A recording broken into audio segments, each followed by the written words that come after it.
reason why I came to England was because when I was a child, about 5, 8, our head teacher told us that there was going to be a very important visitor coming to see us from England.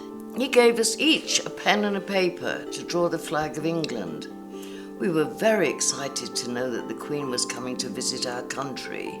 In my home, I struggled to find work and to find people to help me, and it became very stressful.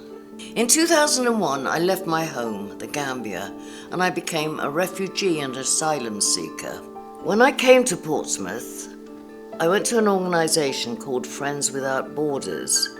They took my case and helped me to find a way to stay here. What I learned in England is that the community worked together and with the government to support the citizens, which is good.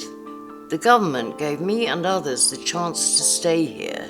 My experience here has opened my eyes to an awesome community that I can socialise with and become part of. Far from my home, I built a life for me in London, wrapped in law and hidden in silence. I love sweet perfume, quiet evenings, and the woman who holds my heart. I found cold weather, quiet streets, and the freedom to love her without fear. I'm a law student. I love courtroom dramas. I cherish the water hyacinth, never torn. It blooms wherever it belongs, serene and worn. White whimpers softly in the arms of the night, darkness cradle in gentle light. My passions dance like songs in the air. Singing brings me joy. Words from poems that linger like a fading scent. Riding through open skies, I find brief freedom beneath endless horizons. Books hold the echoes of my own heart, longing, writing in my silence, loving deeply and embracing solitude, a space where I am whole, quiet and free. At home, I was a police officer. I was happy until there was too much fighting. I was shot 4 times. After going to hospital, I got better. But to be safe, I had to leave my home. Life is now better. Everything is nice. The people, the place, no tension. At my home, there is war, fighting, killing, many people dying. The militia came, they are racist and anti-government and killed people. Because of them, I left my home. I was put in prison for 3 months. I was called a criminal, but I did nothing wrong. I was released and things are getting better for me now. I'm in Portsmouth. My life has not always been rosy. As an English speaker, you don't get the same opportunities as French speakers. Most jobs, positions and opportunities are offered to native French speakers. My parents moved when I was 9 years old because they were marginalised by the French. There we began to have a good life, opportunities and an education. I graduated and became a teacher.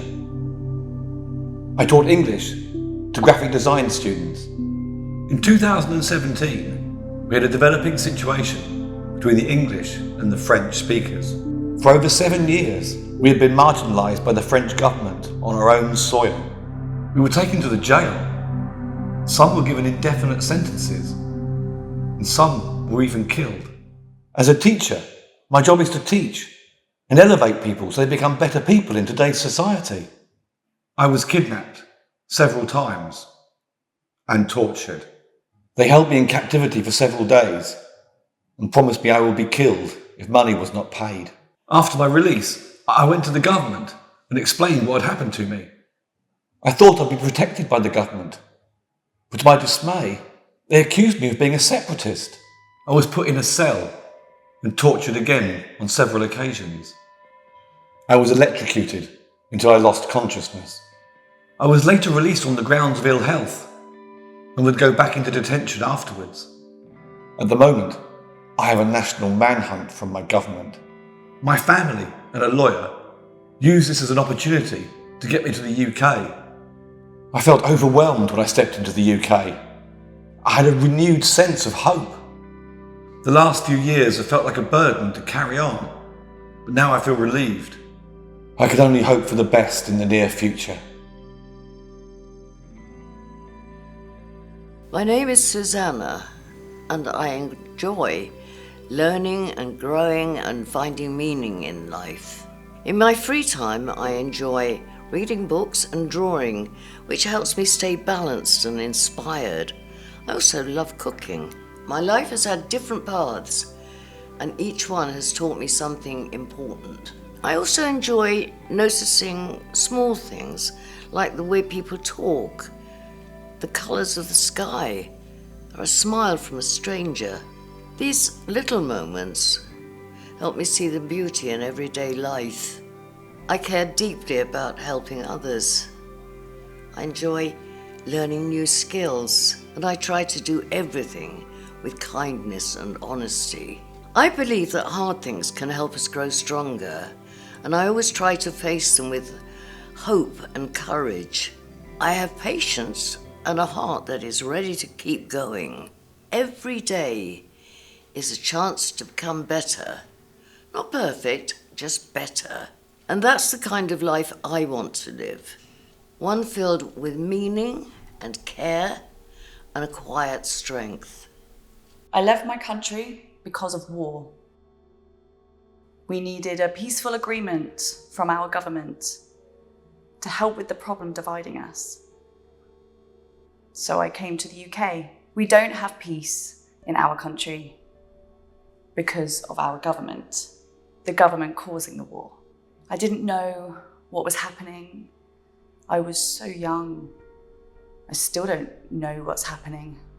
We left our country because of war.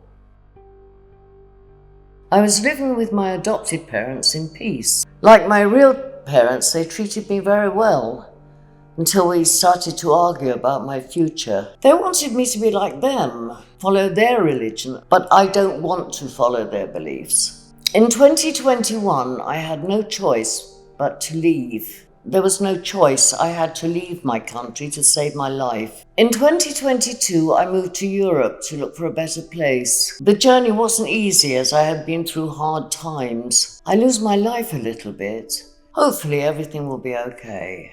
When I got here with my wife, I got a job as a signal technician. We had 2 children. Life was good. But my daughter, who is severely disabled, got sick. We had to look after her. I lost my job caring for her. Then I got ill and could not work. There were no doctors to give me a sick note. So I went to the hospital. Now my daughter has a carer looking after her. And thank you to all the people who have helped us. CJ is a young child from Africa, deeply passionate about learning. He wanted to create something impactful, to show how people from different backgrounds and origins can create something together, to create something beautiful and inspiring, to change lives. He found a way to express himself by working in the entertainment sector, where creative people can express themselves and tell their story. It was a privilege to have a career in entertainment. In Africa, this is close to impossible. CJ's story started to attract attention. This is when officials showed up at his work. They started asking for bribes, and this escalated, and they began threatening him, locking him up and beating him. This went on for such a long time, and this made him realize that having a passion in Africa was mission impossible. Entertainment is considered a luxury, but he never gave up and decided to push on, hoping the officials will eventually back off and he will get the freedom to keep doing what he loves. But unfortunately, things escalated more than he could have ever imagined, to the point of no return. The officials felt threatened and began to look for him. Luckily, he was in the UK on holiday. There was a video of him exposing the system and the corrupt officials aired live. It was a downward spiral for him after that, and he decided it was safer to stay in the UK, where he will forever stay as long as they are in power. He hopes to return to his home one day with the freedom to do what he loves. I have a problem with my country's president. The political problems there began to finish me. In my country, I'm a leader of young boys. But the government doesn't like me to give information to the youth. The political party I support did not win. So the government wanted us to leave. I was not safe. I had to come here because my life was in danger. The last place I lived was in a village. My ex-wife had married again. When I came home, I started to have sickness. A frequent pain in my stomach. When I went to the doctor, he said I had high blood pressure and kidney problems. I'm now living here with no family. I only received help when I went to the Red Cross. The government gives me medical aid and a home. I lost my mother and brother to these problems. My mother got sick. That's when it started, these problems. I came here 3 years ago, on June the 14th, 2022. I don't have any friends to win the government back.